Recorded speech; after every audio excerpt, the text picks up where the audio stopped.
Hey, what is up guys, Gypsy, and we are back here today with APA Week 3. Going to be facing off against Emvee this week. Before I jump into the match, I want to thank JustKurt for joining my team this week, and I want to thank Gregulator for recording this game. I do appreciate it. So, yeah, we're facing off against Emvee today, and he is also 2-0 like myself, so we've both had a pretty solid start to the season. But yeah, Emvee has a really good team. I'd say his team is up there. It's definitely one of the best, if not the best team drafted overall in terms of just great picks from each respectable drafting tier. I think he's done very well, and although he hasn't brought it to this game, he does have Ponyta on his team, which is a huge threat. And you know, it's a fantastic Violite user as well as a Z-move user, so it gives him a lot of options in that one mon, and it definitely forces a ton of prep, I'd imagine, from people who've played him before, and certainly from myself. So he's actually brought a pretty interesting team. He opted not to bring the Ponyta, and he instead brought the Bidoof and the Mime Jr. The other mons I kind of felt like would come just because they match up pretty well here. But yeah, the Bidoof and the Mime Jr. are pretty interesting at matchup. This obviously implies that his Bidoof is more than likely set up. I mean, he could be a Rocks variant, but chances are his Rocks are probably more likely to be on his Amora if he has opted to bring Rocks here. He may have opted for just no hazards and like hazard control support with Stummy, but yeah, the fact that he's got the Bidoof there implies that he's yeah, probably a setup variant. So this could definitely be a threat if played around poorly. And he's got the Mime Jr. there, which is his only actual psychic resist. So he's brought that, so he doesn't want to just get 6-0'd by like my Smoochum, which is definitely respectable. But yeah, this is looking like an interesting team from Emvee. I'm not really too sure what to expect at matchup, but yeah, we should be okay. I've got a very solid team here myself. We've got a scarfed, I should say a sashed Meowth here, which is very nice, especially if Emvee doesn't opt to bring Stealth Rocks this week, as Sash Meowth could come in really clutch versus a bunch of his different threats. I've got dual priority on this thing, which is going to be pretty useful, as you're going to see. And then I've got a Fizdef Spritzy with Wish Protect, Calm Mind. He doesn't have a Steel type, so Calm Mind Boom Blast can potentially 6-0 once I remove his Croagunk from the game. Then I have a pretty interesting Recycle Rocks Calm Mind Bronzor. Again, he has no Dark type, so yeah, Psychic is pretty nice to spam here. It's a fantastic secondary check to a few of his mons too, like Staryu can take a hit. I can take hits from Mime Jr. as well. Chespin doesn't really bother it too much, so yeah, Bronzor is a very solid one in this matchup. Then we have my Corpish, which is just a pretty standard DD variant here, very solid as well. If I can remove the Croagunk or just get a little bit of chip on that to determine whether or not it's a Violite. This thing is looking to put in this work this game. And then we have a Berry Juice Volibee, kind of similar to the set I brought last week versus Chimp. Can really help me against a lot of his faster threats with a weak armor boost, and is a very nice check to stuff like Croagunk. And lastly, we have my Scarf Smoochum, which, looking at his team, if I can weaken down the Mime Jr., this thing can put in a ton of work. So yeah, that's going to be my thoughts just at this matchup. We're going to jump into it and see how it all panned out. So like I mentioned, I am Sash Meowth, and that is what I'm going to intend to lead with here, as Emvee sends the challenge, and you already know this may or may not be his first mistake, but we'll have to see as we jump into the game. So I'm going to lead off with Meowth, and yeah, Emvee's going to lead off with his Voltorb here, which is a pretty fine lead on his part, considering that I don't have a ground type on my team that I've brought to this game. So yeah, clicking Volt Switch is pretty free here. So this turn 1, I am actually going to predict Emvee to go for the Protect, and this is something that he's run his Voltorb before. I know he's wary of fake outs from opposing mons. I think last game he ran Protect just in order for his Sash Voltorb not to take a fake out from A-Drive's Mindfu. So yeah, he's certainly concerned about the potential fake out. And you know, if he's a Sash variant like he was last week, which he probably won't be versus my team, but if he is, then yeah, breaking that thing Sash with Feint will be really crucial. So if he does Protect, the way Feint works is it has firstly it has more priority. It's like upper priority bracket from normal priority, so it goes before opposing priority, and it also breaks through Protect, and that's actually going to be what happens here. So Emvee is going to end up protecting turn 1, which is a really fine play because it prevents my Meowth from getting big damage off early with a fake out. But Meowth's feint is actually going to penetrate his protect, and he's going to get some nice chip damage off on this Voltorb, and this damage is going to tell me some important information about this Voltorb. It does too little for this Voltorb to be purely offensive, and the likelihood of him being Eviolite just doesn't seem right to me. Like, Eviolite Voltorb, it doesn't accomplish much. It still takes a ton from my team, from like strong attackers on my team. He's far better off running like an offensive, either an offensive like boosting item here or some kind of sash. But that feint does very little. So he's obviously invested somewhat in bulk, and that's going to be confirmed this turn as he does end up going for the reflect here. So the fact that he has reflect leads me to believe this is obviously like a lead screen setting Voltorb, and I'm just going to knock off his light clay here.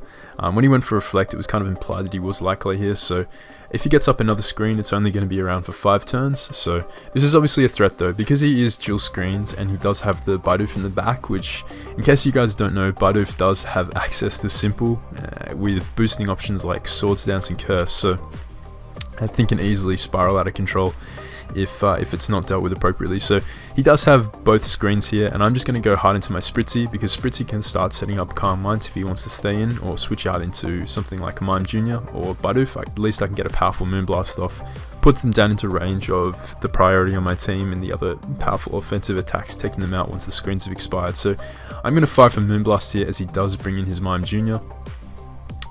And this thing is going to take a little bit of chip. It does very little with the light screen up there. He takes it very well, except this Mime Jr.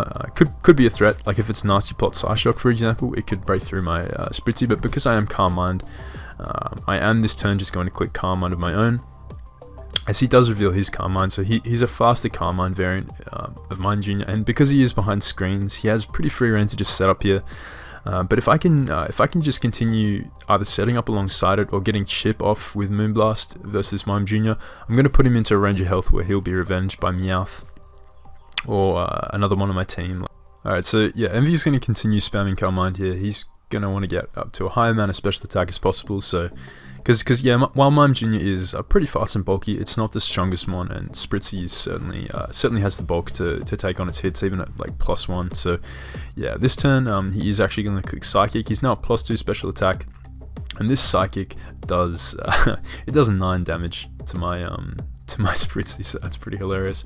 But unfortunately for Emvee, I am going to crit this Moonblast, and right there I was really just content with sacking Spritzy off at that stage in the game. I was just spamming Moonblast to put Mime Jr. in range of quick fake out into quick attack from Meowth, or like fake out into knockoff, fake out into feint I should say. But unfortunately he does drop there to a crit. He was Calm Mind 3 attacks there with his Mime Jr., he told me after the match.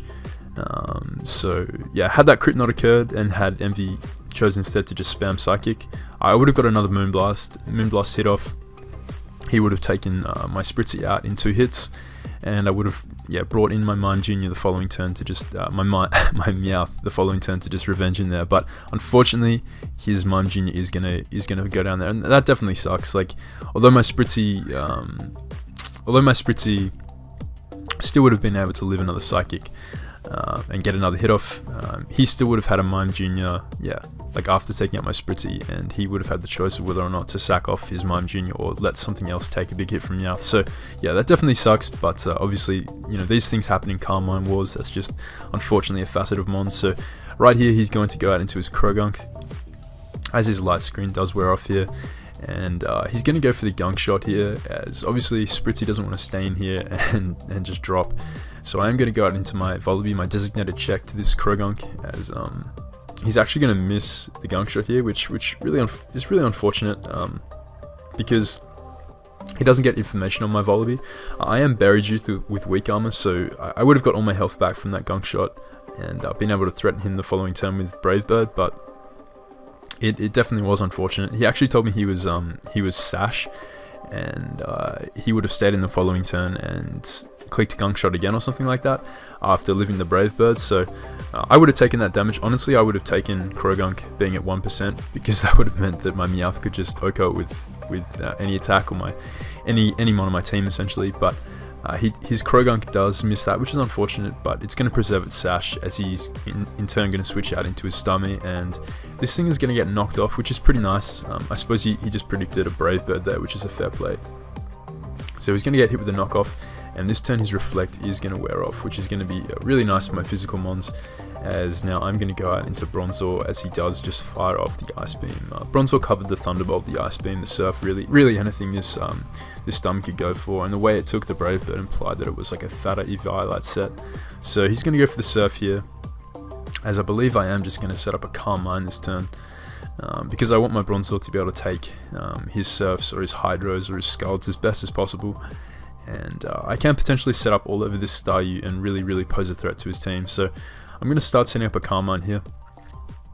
And because I am Calm Mind Recycle, I can pretty much do this all day. Like he's going to be, if he stays in with his Staryu, as he does Tuesday, he's going to be pretty much giving me free setup, barring a crit Surf. And even then, I don't think a crit Surf would kill my Bronzor from full, and I would be able to get my Berry Juice back. So he is going to be at a really low amount of health, which is amazing for my Corphish, as well as my Mouth, and I can more freely spam Psychic with Smoochum now. Like Staryu can't switch into anything really on my team, so I'm going to get my Berry Juice back, and this Bronzor is going to be putting in work. I know a lot of people were doubting Bronzor when I drafted it, but yeah, this thing is really put into work for me so far this season. So I think it's just glitched a bit here, but yeah, his Staryu's going to fire for Surf, and it's only doing 7 damage. So this time I'm going to set up my rocks. I want to see like how heavily he prioritizes spinning, because like whilst Hazardous and Oyamura, they're not too bad versus his team. So if he is intent on spamming spin, it kind of implies to me that he does have a Sashmon in the back, which I do find out later in the game that his Croagunk is actually Sash. That does make a ton of sense as to why he was intent on spinning. And this turn, I believe I'm going to set up another Calm Mind, as he is going to switch out into his Bidoof, the God. So this thing is a threat, because of course he does have access to Curse. So I am going to set up a Calm Mind here, another Calm Mind. So at this point I'm at +2 special attacks. I'm at a decent amount of special attack, and his Bidoof is going to go for the Curse here. So because he went for the Curse, his stats are going to be boosted harshly and sharply. You see his speed drops by 2 stages, and his attack and defense rise by 2 stages, so he's going to be slower than my Bronzor now, but my Psychic does a nice chunk to this thing, but unfortunately he is going to have the Berry Juice there, so I'm just going to be able to get one more Psychic off and hopefully leave this thing in range of priority from stuff like Meowth. But unfortunately he has the Thief, so this is a really nice bring, because this is going to steal my Berry Juice and bring his Bidoof back to a nice amount of health. So very nice set on Emvee's part. The Berry Juice really came in clutch there for him. Bronzor really did its job. It weakened down the Staryu, and it removed the item here on the Bidoof. So if I can just get any kind of damage off on this Bidoof with like a Moonblast, he'll be in range of a hit from my Smoochum. So this is really nice. I bring him down below the min roll from Psychic on my Smoochum, as now he is going to take out my Spritzy with the return here. And this turn I'm just going to bring in my Smoochum, my young Smoocher. So this nickname commissioned by the great Aki VGC, the best Mons nicknamer in all the land. So shout out to my man for that.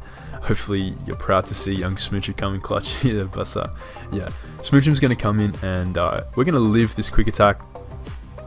He needed actually like the highest. There was one damage roll that did 21 damage, and he needed the absolute max here. So it was certainly like in my favor, like 15 out of 16 rolls to live that, and we do. So Smoochum coming in clutch and taking out the Bidoof here with the Psychic. So that's going to be really nice. His Bidoof's going to drop, but that thing definitely put in the work. That thing took out 2 mons, so you can't even be mad about that. As he's now going to bring in his Croagunk here. And this time I'm going to go back out into my Volibee. If he wants to hit me, he'll pop my Berry Juice, and I'll get that +2 speed, which means that Voltorb isn't safe to come in, but he is actually going to make a double here and go out into Staryu.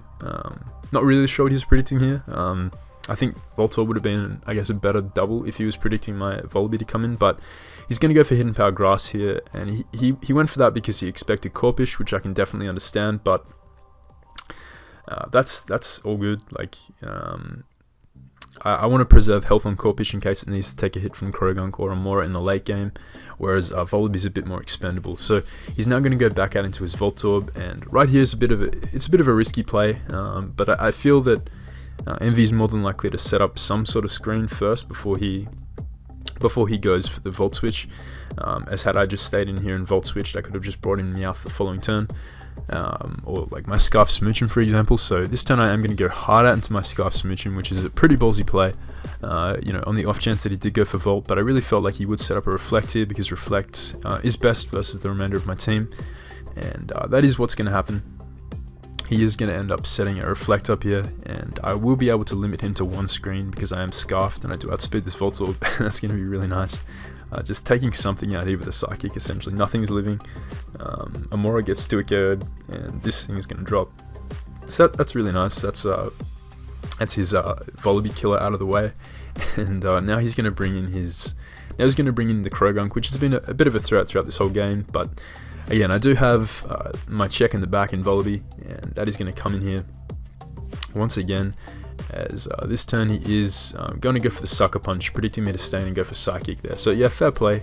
Sucker Punch was a reasonable play there. Like, I could have just stayed in there and sacked off my Smoochum, but I am going to make the switch down to my Volibee, and right here I am just going to go for the knockoff. I want damage off on this Amora, and if he is a Sash or some kind of Eviolite on his Croagunk, I want to remove that, obviously. I want to remove that from my Meowth to wrap the game up. And my Corpish should also have an easier time taking that thing out. So he's going to actually end up switching out into his Amora, which is pretty interesting because he doesn't get an item knocked off. So this is more than likely a Z move on this Amora. So right here I'm just going to stand and spam knockoff. That's all I really need to do to put this thing in range of Aqua Jet from my Corpish, as he's going to take me out with Refrigerated Tri Attack. So that's really cool. Tri Attack is now an Ice type move with Refrigerate. And I guess it has a secondary effect ability as well, just as part of that move. So now I'm going to bring in my Smoochum. Smoochum dies to Sucker Punch from his Croagunk anyway, so it's sort of the most expendable mon at this stage, and it is a roll for me to take out this Amora here, as unfortunately we don't get it, but he is going to take us out. Smoochum really did put in the work, so yeah, props to the young Smoocher.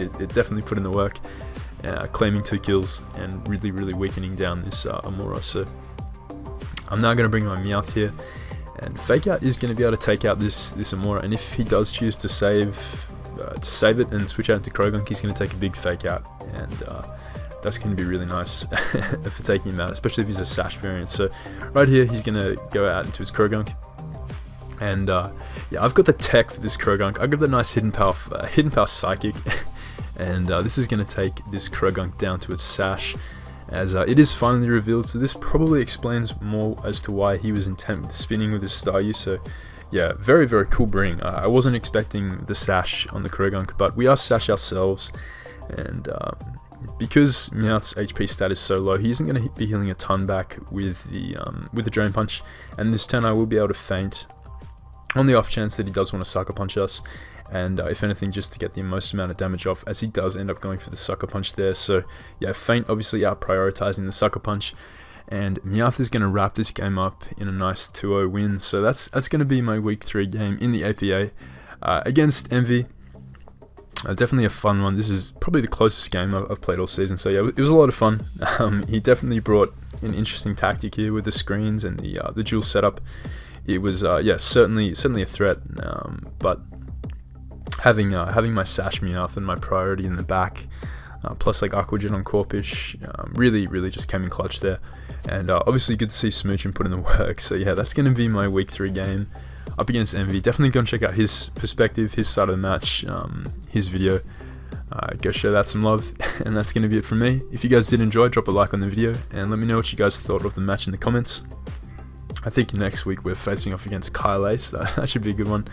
He's a pretty funny dude, and he always packs some heat, so that should be something good to look forward to. But that's going to be it from me. Hope you guys enjoyed, and I'll catch you guys next time.